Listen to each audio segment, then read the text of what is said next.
Welcome back to Chronicles on the Focus, the podcast that dives deep into the fascinating lives of history's most intriguing figures. I'm your host, Bob, and with me as always, is the ever-brilliant Alice. Hello, everyone. Today, Bob and I are taking to the skies, metaphorically, of course, to explore the incredible life of Jean-Pierre Blanchard, a true pioneer of aviation. That's right, Alice. This guy wasn't just some guy who messed around with balloons. He was a serious innovator. We're talking about the first person to cross the English Channel by balloon. Can you believe it? Absolutely. And not just any crossing. It was a daring feat in 1785, a journey of about 2.5 hours from Dover Castle to Guines, France. The audacity. Imagine the technology at the time, or lack thereof. It's mind-boggling. He even got a hefty pension from Louis XVI for his troubles. Talk about a government grant that paid off. And the best part? They erected a column in Guines to commemorate this incredible achievement. I mean, who gets a column built for successfully traversing the channel in a hot air balloon? This wasn't a casual stroll in the park.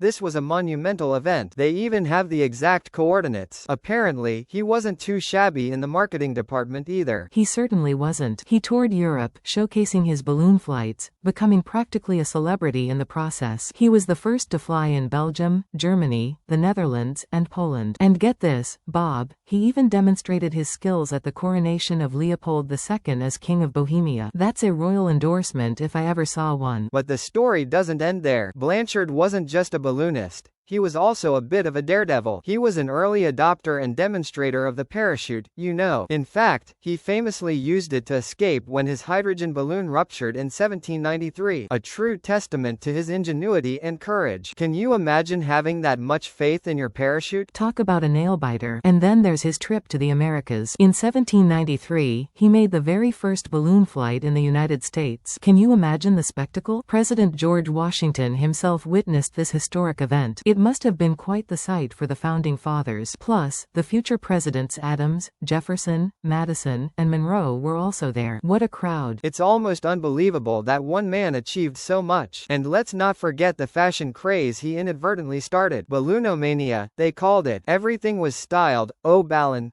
clothes, hats, even hairstyles. It's a fashion trend you wouldn't see coming. Sadly, his life ended tragically. He suffered a fatal heart attack while in his balloon in 1808 and passed a year later. But his legacy lives on. And his wife, Sophie Blanchard, continued his work, becoming a celebrated balloonist in her own right, albeit with a rather unfortunate ending to her story as well. So, next time you're gazing at a hot air balloon soaring through the sky, remember Jean-Pierre Blanchard, the man who dared to dream, innovate, and conquer the air. That's all the time we have for today's episode of Chronicles on the Focus. Until next time, keep looking up.